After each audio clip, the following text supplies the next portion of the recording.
आणि पहिलीच बातमी आहे राजकीय वर्तुळातून। महायुतीच्या 6 नेत्यांची विधान परिषदेवर वर्णी लागणार आहे आणि नाराज मंडळींपैकी नेमकी कोणाला संधी मिळणार याकडे आता लक्ष असेल।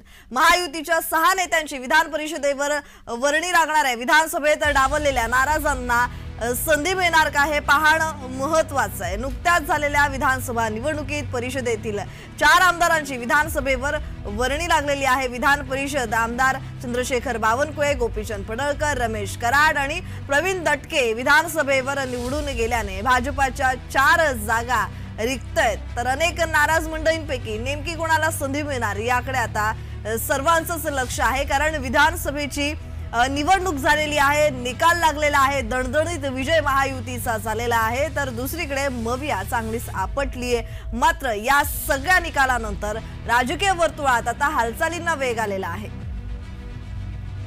महायुतीच्या 6 जणांची विधान परिषदेवर वर्णी लागणार आहे।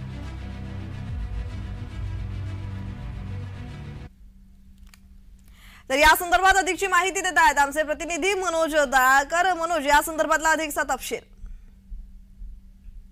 नक्कीच प्रज्ञा, आपण विधानसभेच्या निवडणुकीचा निकाल लागलेला आहे आणि मतदार राजाने कौल हा महायुतीला दिला आहे आणि त्यामुळे आता विधानसभेच्या म्हणजे विधान परिषदेच्या आमदारांची वर्णी ही विधानसभेला लागलेली आहे। त्यामुळे विधानसभेवरती आता महायुतीच्या 6 जागा ह्या रिक्त झालेल्या आहेत। त्यामुळे आता जे नाराज आणि डावललेले जे विधानसभेमध्ये उमेदवार आहेत त्यांना कुठे आता विधान परिषदेवर संधी मिळू शकते आणि आपण बघितलं तर त्यामध्ये भाजपकडल्या 4 आमदारांना ही संधी दिली जाणार आहे। आणि आपण बघितलं तर त्याच्यामध्ये बावनकुळे असतील, गोपीचंद पडळकर असतील, रमेश कराड असतील, प्रवीण दटके असतील यांची जागा ही रिक्त झालेली आहे। त्यामुळे आता कोणाच्या नावाची वर्णी लागते हे देखील पाहणं गरजेचं आहे, कारण की विधानसभेमध्ये मोठ्या प्रमाणामध्ये उमेदवारांची नाराजी दिसून आलेली होती। त्यामुळे आता कुठेतरी ज्या विधान परिषदेच्या 4 जागा या रिक्त झालेल्या आहेत त्यावरती कोणाची आता वर्णी लागू शकते।